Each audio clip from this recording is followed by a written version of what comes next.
The first time I saw her on my security camera, standing beside my fence like she owned the place, I remember thinking, this is either going to be nothing or this woman is about to become the worst chapter of my life.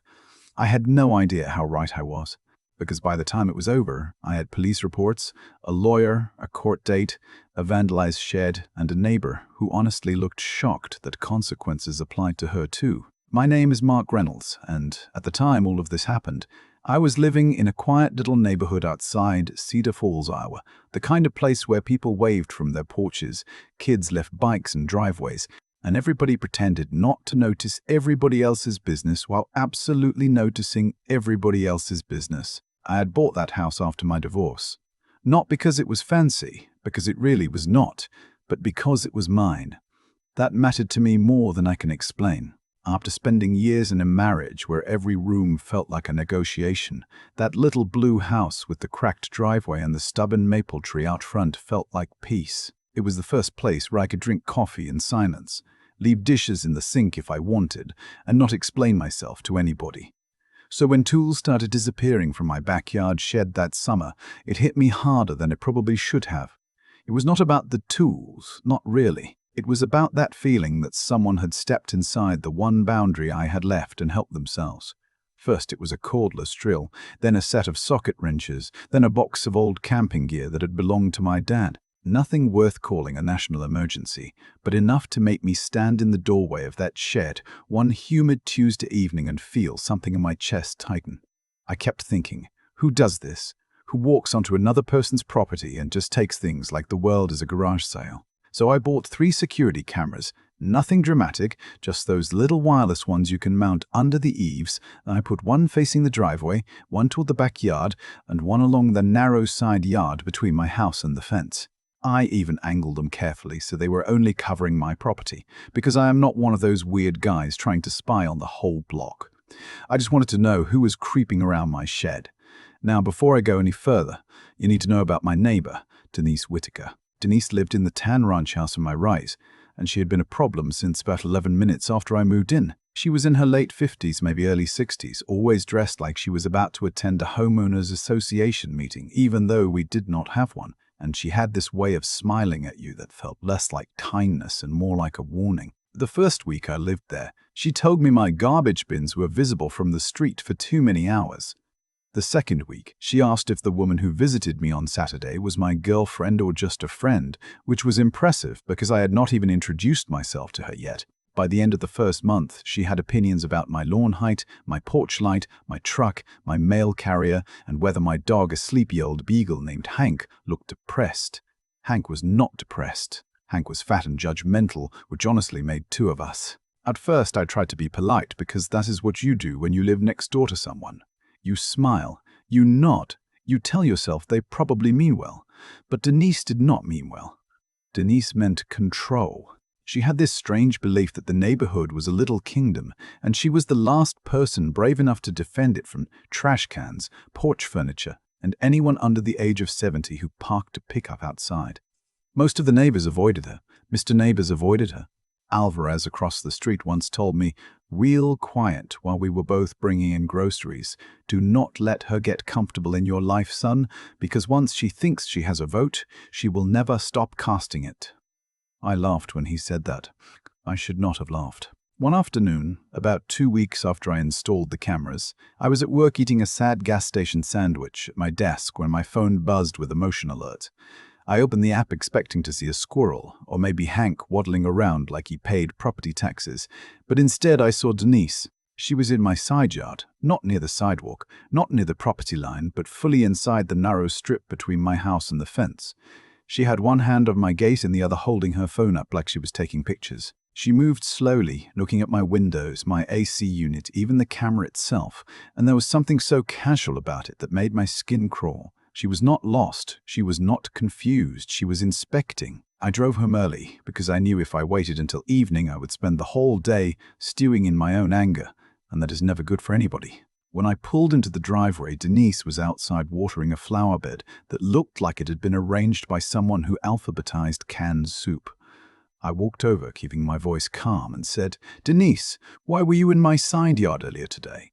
She did not even blink. She just looked at me. looked at my house, then looked back with that thin little smile and said, "I was looking for Biscuit." Biscuit was her cat, a grey animal I'd seen exactly twice, both times sitting in her window with the same dead-eyed expression people get at the DMV. I said, "Your cat was not in my side yard." She shrugged and said, "Well, I did not know that until I checked, did I?" That right there was the first moment I understood that Denise did not think she had done anything wrong.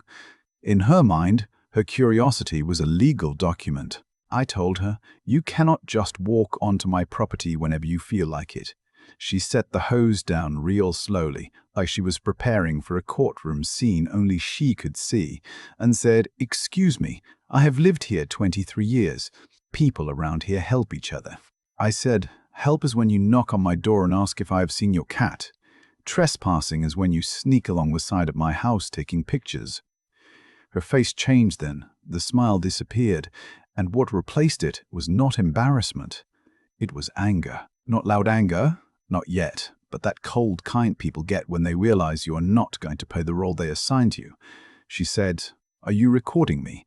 I said, "I have cameras on my property because things have been stolen from my shed." She took one step closer and said, "You do not have my permission to record me." I almost laughed, not because it was funny, but because it was so perfectly Denise. She had walked onto my land, looked into my windows, photographed my house, and somehow she was the victim because a camera saw her do it. I said, "Denise, you were recorded because you were standing beside my house. If you do not want to be on my camera, stay off my property." That is when she leaned in, lowered her voice, and said something I still remember word for word. "Delete that video, Mark, or I will call the police and tell them you put your hands on me." For a second, everything went quiet. The sprinklers clicked in the distance. Hank barked once from inside my house, and somewhere down the block, a lawnmower kept humming like the world had not just tilted sideways. I stared at her, waiting for her to smile, waiting for some sign that she was bluffing in a way normal people bluff, but she just stood there with her chin lifted, completely serious. I said, "You are threatening to file a false police report because I caught you trespassing." She said, "I am saying people will believe a frightened woman over an angry man, and maybe next time you will think twice before pointing cameras at your neighbors." I wish I could tell you I had some perfect comeback. I did not. I just felt this hard, cold thing settle in my stomach because I realized I was not dealing with a nosy neighbor anymore. I was dealing with someone who was willing to destroy me rather than admit she had crossed a line. So I said, "We are done here," and I walked back to my house while she called after me that I was unstable, paranoid, and harassing her. I locked the door, saved the footage to 2 different places, and sat at my kitchen table for a long time with Hank's head resting on my knee, wondering how a few missing tools had turned into a woman, threatening to ruin my life before dinner. The next morning I woke up after maybe 3 hours of sleep. That kind of ugly half-sleep where your body is lying still, but your brain keeps replaying the same sentence over and over. People will believe a frightened woman over an angry man. And I kept thinking about how calm Denise had sounded when she said it, like she had practiced that line in the mirror, like this was not her first time using the world's sympathy as a weapon. I was still standing in the kitchen in sweatpants waiting for the coffee maker to cough out enough caffeine to make me human when someone knocked on my front door hard enough to make Hank bark like we were under invasion. I looked through the peephole and saw 2 Cedar Falls police officers on my porch. Not neighborhood gossip, not Denise yelling over the fence, not some little passive-aggressive note tucked under my windshield, actual police. And even though I had done nothing wrong, my stomach dropped. Because that is the thing people do not tell you about being falsely accused. Innocence does not feel like armor right away. Sometimes it feels like standing outside in a storm holding a paper umbrella. I opened the door and one of the officers, a tall guy with tired eyes named Officer Bell, asked if I was Mark Reynolds. I said yes. He told me they had received a complaint from my neighbor alleging that I had confronted her aggressively and made physical contact with her the previous afternoon. I remember gripping the edge of the door so hard my knuckles hurt. I said, "She tells you I assaulted her." The younger officer, Officer Camden, glanced at his notes and said, "She stated you grabbed her arm and threatened her after she questioned your cameras." That was when something in me almost snapped. Not in a screaming way, not in a dramatic movie way, more like the last little thread of politeness inside me burned clean through. But I forced myself to breathe because Denise was probably watching from behind her curtains, hoping I would lose control and hand her the performance she wanted. So I said, "Officers, I have video of the entire interaction, and I also have video of why it happened." Officer Bell did not look surprised. That was the first thing I noticed. He did not look shocked. He did not look skeptical. He looked tired. I invited them in, which felt weird because there I was serving coffee to 2 cops before 8 in the morning because my neighbor had decided my Tuesday needed a felony-flavored plot twist. I opened the camera app on my laptop and showed them Denise entering my side yard, filming my windows, touching the gate and walking right past the camera. Then I showed them the audio from my porch camera where she threatened to call the police if I did not delete the footage. Her voice was clear, sharp and smug enough to cut glass. "Delete that video, Mark, or I will call the police and tell them you put your hands on me." Officer Camden actually looked up from the screen when he heard it. Officer Bell sighed through his nose and said, "Mr. Wormick, Reynolds, we appreciate you showing us this. I asked if I was in trouble." He said, "Not based on what we are seeing here." Then, as they were leaving, I heard Officer Camden mutter something under his breath. Something like, "Of course it is, Mrs. Mutt." Whitaker again, and Officer Bell gave him a look that said, not in front of the homeowner, but it was too late. I had heard enough to know Denise had history. I should have felt relieved, and part of me did, but another part of me felt colder than before. Because if the police already knew what kind of person she was, and she was still comfortable making a false report, then what else had she gotten away with? That question stayed with me. For a few days, things went quiet, which is usually when people tell themselves the storm has passed. I started to believe maybe Denise had embarrassed herself enough to back off. I mowed the lawn, went to work, took Hank to the vet because he had eaten half a bag of shredded cheese and looked proud of it. And for a brief, shining moment, my life returned to the boring, peaceful routine I had been trying to build. Then the notes started. The first one was folded into my mailbox, which was already illegal in its own tiny federal way, and it said, "Stop filming women in your neighborhood, creep." No signature, of course, because cowards love anonymity almost as much as they love exclamation points. I took a photo of it, put it in a folder on my computer, and tried to ignore it.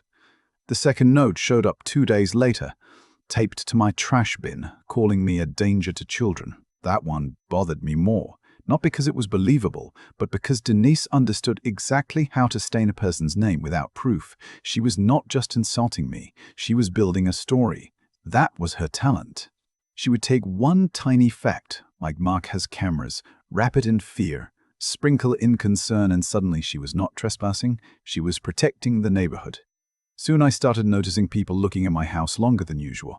Mrs. Palmer from the corner stopped waving. A couple of parents walking their kids to the bus moved to the other side of the street, and maybe that was coincidence. Maybe I was paranoid, but once someone starts whispering about you, every silence feels loaded. Denise knew that. She had lived there for 23 years. I was the divorced guy in the blue house with the cameras and the old truck. She had roots. I had a mortgage. That was the power imbalance, and she leaned into it hard. One evening, when I was grilling chicken in the backyard, she stood on her patio and yelled, "Loud enough for 3 houses to hear. You are not allowed to keep recordings of me, Mark." I said, "Stop coming onto my property and there will not be recordings of you." She shouted, "You are harassing me." I looked down at the chicken, then back at her, and said, "Denise, I am holding tongs. You are yelling across a fence. Think about the optics." That made Mr. Alvarez laugh from somewhere behind his garage, which was the first time in weeks I felt like maybe I was not completely alone. But Denise did not laugh. Denise stared at me with that frozen smile and said, "You are going to regret humiliating me." That was the closest she ever came to honesty. Because I do think that was what this was really about. Not privacy, not her cat, not neighborhood safety. Humiliation. Denise had built her whole identity around being the woman people tiptoed around, the one who corrected everyone, reported everyone, controlled every little thing from recycling bins to lawn ornaments. Then I caught her doing something wrong, and worse, I did not apologize for catching her. To someone like that, boundaries feel like disrespect. The prank calls began the following week. Sometimes my phone would ring at 1 in the morning, sometimes 2:30, always from a blocked number. And when I answered, there would be silence, breathing, then a click. Once, someone whispered, "Creep," before hanging up. I started sleeping badly again. Every sound outside made me sit up. Hank, who normally slept like a retired king, began barking at the side yard in the middle of the night. I added motion lights. I bought a stronger lock for the gate. I started parking my truck under the driveway camera like I was protecting evidence in a crime drama, which would have been funny if it had not been my actual life. Then one Saturday morning, I found the passenger side mirror bent backward and a long scratch running along the door. The camera did not catch a clean face, just a shape moving fast near the truck at 2 in the morning, small frame, hood up, leaving in the direction of Denise's yard. Not enough for charges, but enough for me. That was when I called my friend Ethan Pike. Ethan was not my lawyer officially. He mostly handled small business contracts and estate paperwork, but he was the smartest person I knew who owned more than one suit. I told him everything over lunch at a diner off Route 6, and at first he laughed in that way people laugh when a story is absurd enough to sound fake. Then I showed him the folder. The footage, the notes, the police visit, the call logs, the photo of my truck, the tight timeline I had started keeping because I was beginning to feel like my own memory needed witnesses. Ethan stopped laughing. He pushed his plate away and said, "Mark, you need to file for a protective order." I said, "Against a 60-year-old woman with a garden hose."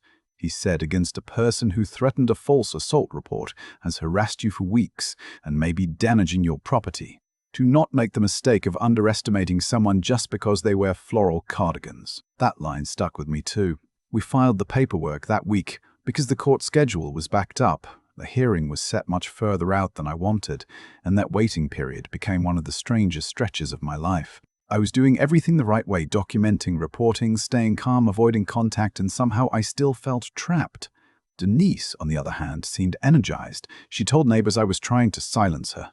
She claimed I had installed cameras pointed directly into her bedroom, which was impressive because the only thing my side camera could see was my fence, and, occasionally, a raccoon with criminal confidence. She started standing near the property line whenever I came home, arms folded, watching me like she was the victim in a Lifetime movie, and I was the villain with suspiciously good Wi-Fi.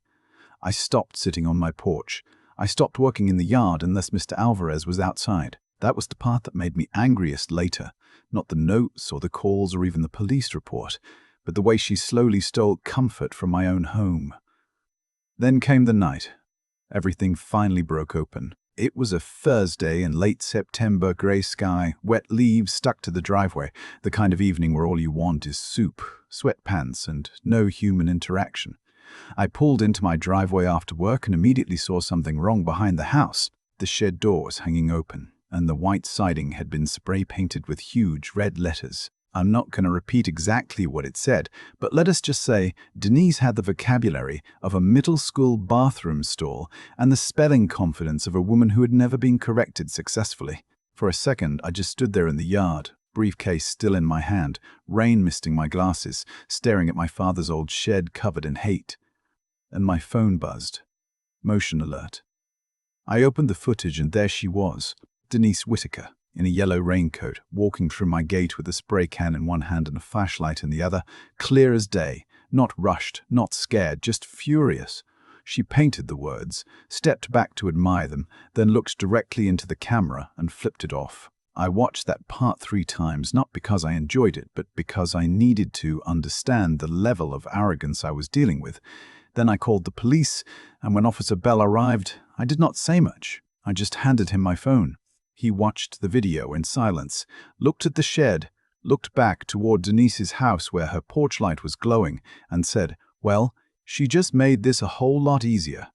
And for the first time in months, standing there in the cold drizzle beside the ruined shed, I smiled. What happened after that should have felt like victory, but honestly it felt more like I'd finally stopped pretending the situation was normal. Officer Bell took the report, photographed the shed, saved the footage, and then walked next door with Officer Camden, while I stayed in my yard with Hank sitting beside me like a very overweight witness for the prosecution. I could hear Denise before I could see her. She was yelling that this was harassment, that I had set her up, that I had probably spray-painted my own shed to make her look bad, which would have been a bold strategy considering the video showed her face, her raincoat, her little flashlight, and the dramatic middle finger she gave the camera like she was auditioning for the world's least intelligent crime documentary. When they brought her out onto the porch, she was not handcuffed at first, but she was talking with both hands, pointing toward my house, toward the cameras, toward the sky, like maybe God himself was part of the conspiracy. Then she saw me standing there, and for 1 second all the noise dropped out of her face.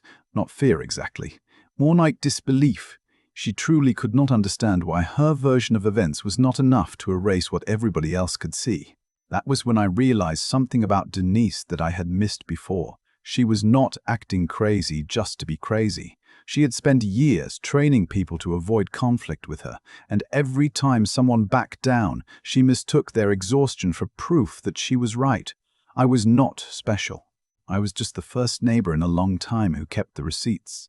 The court hearing came about 3 weeks later, and I remember waking up that morning before my alarm, already tired, already rehearsing what I was going to say, already imagining every possible way she could twist things. Ethan met me outside the courthouse with a folder so thick it looked like we were trying to put a corporation on trial. He told me, "Stay calm, answer only what you are asked, and do not let her drag you into the mud, because that is where she lives and she knows the floor plan." I laughed because I needed to, but my hands were shaking. I hated that. I hated that this woman had made me nervous to defend my own peace. Inside the courtroom, Denise sat on the other side wearing a navy blazer and a pearl necklace, looking like a retired school principal who had come to complain about library funding. She had no lawyer. When the judge asked if she intended to represent herself, she lifted her chin and said, "I know the truth, Your Honor. I do not need someone to speak for me." Ethan leaned toward me and whispered, "Famous last words." The judge was a patient man, older, silver hair, glasses low on his nose, the kind of person who looked like he had heard every excuse humanity had invented and ranked them privately by stupidity. He let Denise speak first. That was his first gift to me. She started with the cameras, then the neighborhood, then my divorce, then my truck, then some story about how she'd always protected the community from dangerous people.